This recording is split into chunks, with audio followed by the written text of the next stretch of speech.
പഠിച്ചു കിടക്കേണ്ട പ്രായത്തില് വിശന്നു പൊരിഞ്ഞ വയറിൽ മുണ്ട് മുറുക്കി കെട്ടി കൊച്ചിയിലേക്ക് നാടുവിട്ടു വരുമ്പോ മനസ്സിൽ അന്നേ തീരുമാനിച്ചു വിശപ്പിന് മുന്നിലെന്നല്ല എവിടെയും തല ഒഴിക്കില്ലെന്ന്. അന്ന് മുതൽ സ്വന്തം അപ്പന്റെ മുന്നിൽ പോലും നെഞ്ചു വിരിച്ചു നിന്നിട്ടുള്ളൂ ജോസേട്ടൻ. എനിക്കിട്ടാ അവൻ പണിയുന്നത്. ജോസേട്ടാ, ആവേശം കൊണ്ടുള്ള എടുത്തുചാട്ടം ബുദ്ധിയല്ല. മല്ലിക പരാതി തരാൻ വന്നപ്പോ നമ്മുടെ സ്വാധീനം വെച്ച് കേസ് രജിസ്റ്റർ ചെയ്യാതെ വിട്ടത് അത്ര നിസ്സാരമായി കാണണ്ട. അവരെങ്ങാനും വല്ല പീഡനെന്നും പറഞ്ഞ് വനിതാ സെല്ലി പോയാ സംഗതി ആകെ കുളമാകും.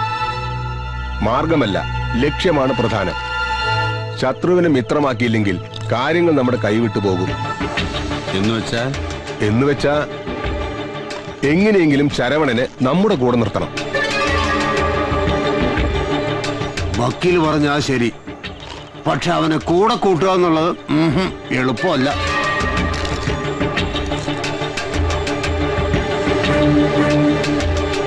ഒരു കാലത്ത് ആളുകളെ കിടുകിട വിറപ്പിച്ച മൂസാഭായിയാണ് അവന്റെ തലതൊട്ടപ്പൻ. അയാള് വിചാരിച്ചാൽ മാത്രമേ.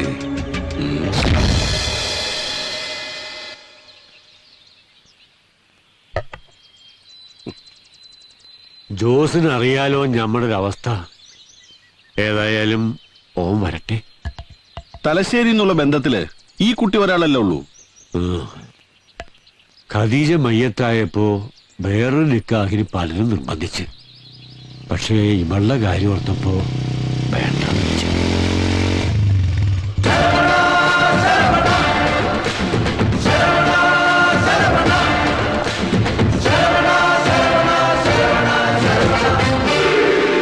ജോസിനെ നമ്മൾ പരിചയപ്പെടുത്തണ്ടല്ല.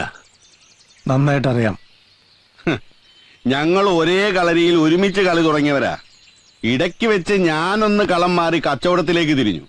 മൂസാഭായി പഴയ പണിയിൽ. അതുകൊണ്ട് ഞാൻ അല്പം മെച്ചപ്പെട്ടു. ഇല്ലെങ്കിൽ മൂസാഭായിയെ പോലെ ഞാനും ഇങ്ങനെയൊക്കെ തന്നെ ആയി പോയേനെ. കർത്താവിന്റെ ഓരോ കളിയേ. നിനക്ക് ചെറുപ്പമാണ്. ബുദ്ധിയും ധൈര്യവും ആരോഗ്യവും ധാരാളമുണ്ട്. നീ ഒന്നും മനസ്സ് വച്ചാൽ എന്നെക്കാൾ ഉയരത്തി നിനക്കെത്താം. മൂസാഭായിയോട് കാര്യങ്ങളൊക്കെ ഞാൻ പറഞ്ഞിട്ടുണ്ട്. ഭായിക്ക് സമ്മതമാണ്. മനസ്സിലായില്ല. കാര്യം അങ്ങ് തുറന്നു പറയാം. ഗോകുലം വീടിന്റെ കാര്യത്തിൽ ഇനി നീ ഇടങ്കോലിടരുത്. പകരം ലാഭത്തിന്റെ ഒരു വിഹിതം നിനക്കും തരാം. തന്നേക്കാൾ കരുത്തിനാണ് എതിരാളി എന്ന് കാണുമ്പോ കോംപ്രമൈസിന് ഒരുങ്ങുന്ന സാധാ കൊട്ടേഷൻ ടീമുള്ള ലിസ്റ്റിൽ എന്നെ പെടുത്തരുത്. ആദ്യം ഗോകുലം വീടിന്റെ ഡീലിങ്സ് നിന്ന് മാറ്, എന്നിട്ടാവും നമുക്ക് ബാക്കി കാര്യം സംസാരം. എന്റെ മൂസാഭായി, നിങ്ങളുടെ മകളുടെ നിക്കാഹിനും ഇനിയുള്ള കാലം സൂചി ജീവിക്കാനുള്ള ചിക്കിലിയാ ഞാൻ തരാമെന്ന് പറഞ്ഞത്. എന്നാ പിന്നെ ജോസേട്ടന് പോവാം.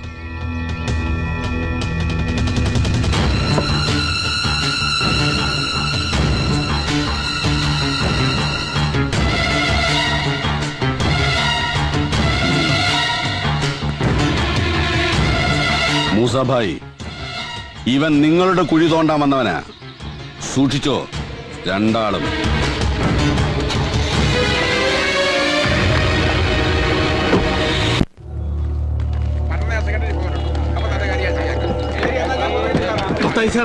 ഇവന്റെ കാര്യം ഞാൻ പറഞ്ഞല്ലോ, ശരിയാക്കാം. ഓക്കെ.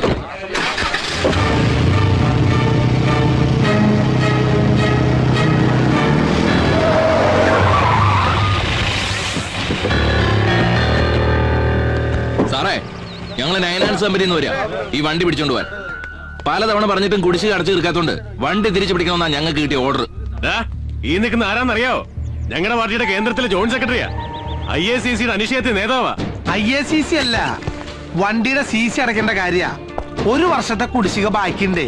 കുടിശ്ശികയും കുടിപ്പകയും നടുറൂട്ടി ചർച്ച ചെയ്യേണ്ട. അടയ്ക്കാനുള്ളതൊക്കെ കേന്ദ്ര കമ്മിറ്റി കഴിഞ്ഞിട്ട് ഞാനൊന്ന് ആലോചിച്ചിട്ട് അറിയിക്കാം. ഇപ്പൊ വണ്ടി എടുത്ത് മാറ്റണ. കേന്ദ്രത്തില് നമ്മളൊക്കെ ജോയിന്റിലെ കാര്യങ്ങള്, കേരളത്തിലെ കളി വേറെ സാറേ. പക്ഷെ ഇപ്പൊ വണ്ടി കൊണ്ടേ പോകൂ. നീ എന്നെ രാഷ്ട്രീയം പഠിപ്പിക്ക. കുറച്ച് ഗുണ്ടായുസവും കുതിയാലോട്ടൊക്കെ കളിച്ചിട്ട് തന്നെയാ ഈ കതറൂട്ട് ഞാൻ ഇപ്പോഴും നടക്കുന്നത്. ഉജാല മുക്കി തെച്ച് വടിവാക്കി ഈ കതറുമിട്ട് മഹാത്മാഗാന്ധിയുടെ ക്വാളിറ്റി പറഞ്ഞ് കോളീസിൽ പാഞ്ഞടക്കുന്ന രാഷ്ട്രീയ നേതാവിന്റെ അടവ് നയം ഇവിടുത്തെ നാട്ടുകാർക്ക് നന്നായിട്ട് അറിയാം. പക്ഷേ എടുത്ത വണ്ടിയുടെ അടവ് തിരിച്ചടച്ചില്ലെങ്കിൽ ഞങ്ങള് CC-കാരുടെ അടവ് നയം സാറിനെ അറിയിക്കേണ്ടി വരും. ജോയിന്റ് സെക്രട്ടറി ആണെന്ന് നോക്കൊന്നുമില്ല, അടിച്ച് ജോയിന്റ് ഇളക്കി കളയും ഞാൻ. നീ എന്ത് ചെയ്യുന്നാടാ?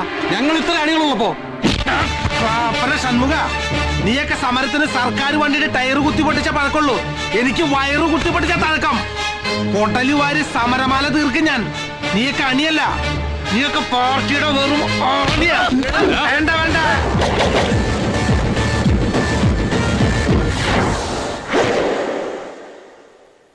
എക്സ്എംഎൽഎ KK മത്തായുടെ വണ്ടിയുടെ താക്കോൽ. MD കാണണമെന്ന് പറഞ്ഞ് കുറച്ചേറെ വെയിറ്റ് ചെയ്യുന്നു.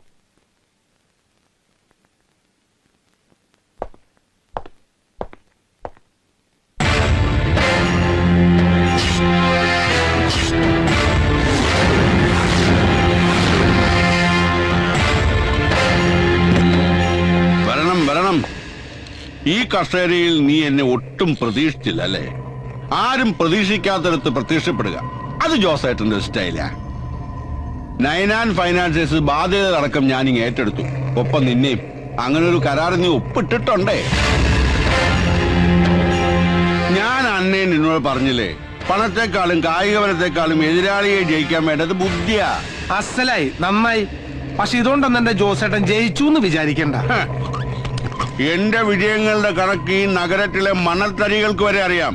ഇതെന്റെ ഘട്ടകമാ. അടങ്ങി ഒതുങ്ങേണ്ട സമയത്ത് ആവേശം കാട്ടിയ അങ്ങ് പരലോകത്ത് ചെല്ലുമ്പോ ഉണ്ടാക്കിയ തന്ത പാഞ്ചിക്ക് പോലും തിരിച്ചറിയാൻ പറ്റാത്ത പോലെയാവും.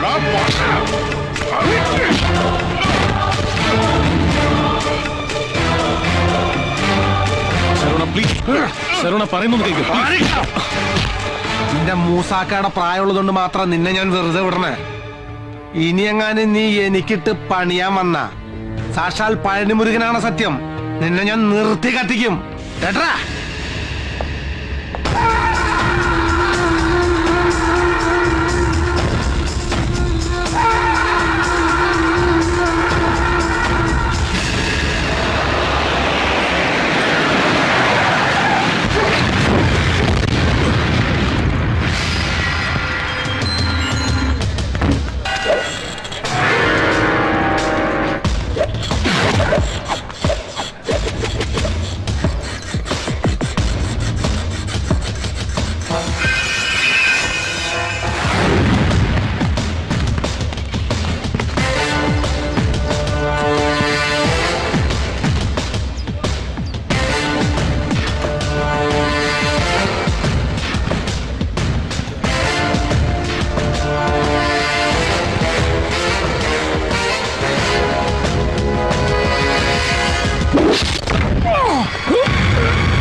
ഒന്ന് റെസ്റ്റ് ചെയ്തതിനു ശേഷം ഡിസ്ചാർജ് ചെയ്യാം. പോലീസ് കംപ്ലൈന്റ് വേണ്ട സാർ. മൂസാക്കി വിവരം അറിയിക്കട്ടെ? അറിഞ്ഞാൽ ആ പാവാകെ വിഷമിക്കും. വേണ്ട. എന്തിനാ പരാതിയില്ലാന്ന് പറഞ്ഞത്? കഴിഞ്ഞത് കഴിഞ്ഞു. ഇനി പോലീസ് കേസ് കൊണ്ടൊന്നും ഒരു പ്രയോജനമില്ല. അത് പറ്റില്ല. ആരോ മനഃപൂർവ്വം ചതിക്കാൻ വന്നതാ. ആരായാലും കണ്ടുപിടിച്ചേ പറ്റൂ. ആരാ എന്താന്നൊക്കെ അന്വേഷിക്കാൻ പോയല്ലേ പിന്നെ ഞാൻ ആ പഴയ പണി തുടരേണ്ടി വരും. ഇയാള് കുറച്ചു മുമ്പല്ലേ പറഞ്ഞേ എല്ലാം ഉപേക്ഷിക്കാൻ. സ്വന്തം നിലനിൽപ്പിന് അത്യാവശ്യം അടിയിടിയൊക്കെ ആവാം. അടിച്ചവനെ തിരിച്ചടിക്കും. സ്വന്തം നിലനിൽപ്പിന് അത്യാവശ്യം അടിയിടിയൊക്കെ ആവാം.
നമസ്കാരം.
നമസ്കാരം നമസ്കാരം. എന്താ വൈകിയത്?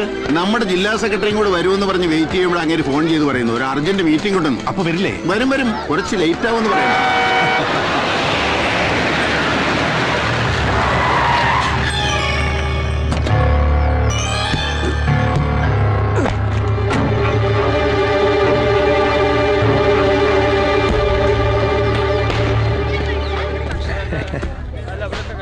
ജോസേന്റെ പേരക്കുട്ടിയുടെ പിറന്നാളിന് ഞാനില്ലാതെ എന്താഘോഷം? വിളിക്കാത്ത പാട്ടിൽ നിനക്കെന്താണ് കാര്യം?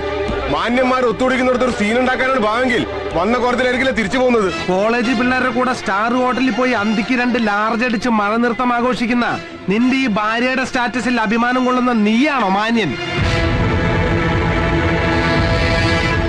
ജോസേന്റെ കുഞ്ഞുമോളെ പിറന്നാൾ കൊഴിപ്പിക്കാൻ ഞാനൊരു കിൻഡില് സമ്മാനം കൊണ്ടുവന്നിട്ടുണ്ട്.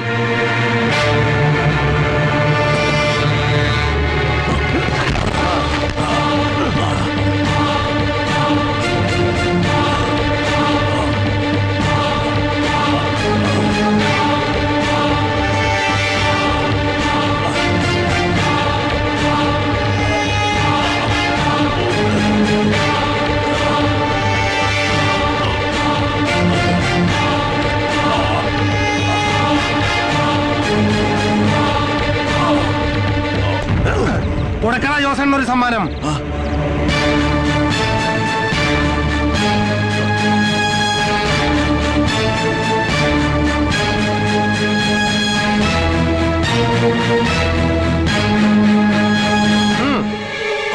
No no.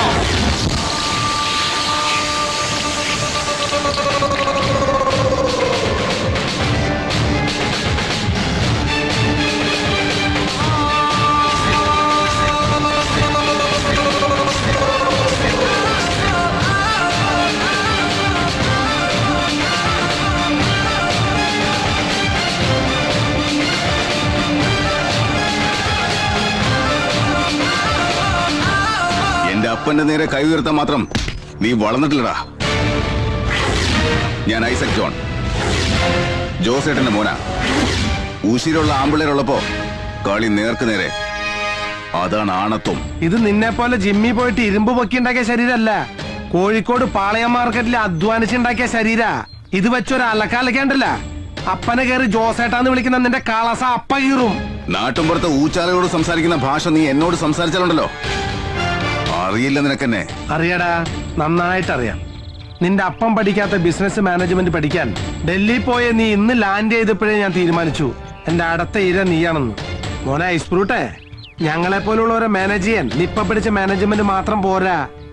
മേലാൽ ഇത്തരത്തിലുള്ള പോക്കിരുത്തരന്ന് നിന്നാ സ്മാർട്ട് ആകാം, പക്ഷെ ഓവർ സ്മാർട്ട് ആവരുത്.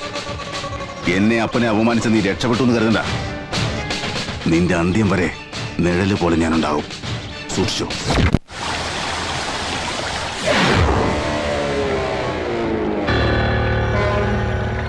നമുക്കവനെ തട്ടണം ജോസേട്ടാ. രാഷ്ട്രീയപരമായി എന്ത് സഹായം വേണമെങ്കിലും ഞാൻ ചെയ്തു തരും. നമുക്ക് ഷക്കീലിനെ വിളിച്ചാലോ? ആരെ? മുംബൈയിൽ നിന്ന് ചോട്ടാ ഷക്കീലിനെ. അയ്യേ, ഒരു ചക്കീല നടു റോട്ടിൽ തന്റെ വണ്ടി പിടിച്ചുകൊണ്ട് പോയപ്പോ ഈ രാഷ്ട്രീയ സ്വാധീനവും ചക്കീലും ഒക്കെ എവിടെയായിരുന്നു? മുക്കാ ചക്രത്തിന് വിലയില്ലാത്ത ഉപദേശമായി വന്നിരിക്കുന്നു. ഏതോ അസംബ്ലി ഉറക്കത്തിന് ഉടനെ പിച്ചും പേയും പറയുന്നല്ലോ ഓരോന്ന് വിളിച്ചു പറയാനേ ഇത് നിയമസഭയല്ല. അവന്റെ അമ്മയുടെ ഒരു ഇന്റർസ്റ്റേറ്റ് കൊട്ടേഷൻ. ഞാൻ അപ്പോഴേ പറഞ്ഞതാ പാണ്ഡ്യ വിശ്വസിക്കാൻ കൊള്ളുകയെന്ന്. ജോസേട്ടാ, ഒരു അബദ്ധം പറ്റിയെന്ന് വെച്ച് പാണ്ഡ്യനെ അങ്ങനെ തള്ളിക്കളയണ്ട. ചതിയിലൂടെ ആണെങ്കിലും അവൻ ശരവണന്റെ പണി തീർത്തിട്ടേ മടങ്ങും. വക്കീലെ, താനിനി ആ തമിഴന്റെ വീരഗാഥകൾ പാടണ്ട. സകല ചട്ടമ്പിത്തരങ്ങളുടെ ആൾരൂപമായ ക്രിമിനൽ ലോയറും നഗരം നിയന്ത്രിക്കുന്ന അസിസ്റ്റന്റ് കമ്മീഷണറും കാൽ കാശിന് വിലയില്ലാത്ത കുറെ കവല ചട്ടമ്പുകളും കൂടി എന്റെ അപ്പന് ബുദ്ധി ഉപദേശിച്ചത് എന്തുണ്ടായി? നിങ്ങളൊക്കെ കൂടി ഗോകുലം വീടിന് ഡീൽ തുടങ്ങിയിട്ട് കാലം കുറെ ആയല്ലോ. ഒരു കിഴവനെയും കിഴവിയെയും ഫ്ലഷ് മാർക്കറ്റിൽ ആയിരങ്ങൾ വില വരുന്ന രണ്ട് അവിഹിത പെൺസന്താനങ്ങളെയും അവരെ പ്രൊട്ടക്ട് ചെയ്യുന്ന ഒരു ചെറ്റയും പിടിച്ച് തെരുവ് തള്ളാൻ ഒരു ചെറുവിരലങ്ങൾ അനക്കാൻ പറ്റുമോ നിങ്ങൾക്ക്? എന്നിട്ടൊരു ഉളുപ്പില്ലാതെ ഒന്ന് പൊലമ്പുന്നു. നാണം കെട്ടവന്മാര്. ഐസക്ക് വിചാരിക്കുന്ന പോലെ കാര്യം അത്ര എളുപ്പമല്ല. ശരവണ്ണ എനിക്ക് നേരത്തെ അറിയാം. പണിതവനിട്ട് തിരിച്ചു പണിതേ അവൻ ഉറങ്ങും. കൊച്ചി ഭരിക്കുന്ന അസിസ്റ്റന്റ് കമ്മീഷണർക്കും ഒരു ഏഴാം കൂലിയെ പേടി. നിങ്ങളൊരു കാര്യം മനസ്സിലാക്കണം. മിനിസ്റ്ററുടെ PA തൊട്ട് ലോക്കൽ സെക്രട്ടറിമാർക്ക് ഒരു ലക്ഷങ്ങൾ മറിച്ച തന്നെ പ്രമോഷനോട് കൂടി കൊച്ചിയിലേക്ക് കൊണ്ടുവന്നത് ഞങ്ങൾക്കൊപ്പം നിൽക്കാൻ. എന്റെ ഫ്രണ്ട്സിനിടയിൽ വെച്ചാ അവൻ അപ്പനെ അപമാനിച്ചത്. അതെന്നെ കൊല്ലുന്നതിന് തുല്യവാ. ഒരു വഴിയുണ്ട്. സ്വന്തം അച്ഛന്റെ പേരിലുള്ള സ്വത്ത് വിൽക്കാൻ ചെന്ന രവിശങ്കറെ ശരവണനെ കൊണ്ട് കൊല്ലിക്കാൻ ശ്രമിച്ചു എന്നതിന് ഗുണ്ട ആക്ട് പ്രകാരം ഒരു കേസ്. പിന്നെ കുറെ കാലത്തേക്ക് അവൻ പുറലോകം കാണില്ല. മല്ലികയകത്താക്കാം.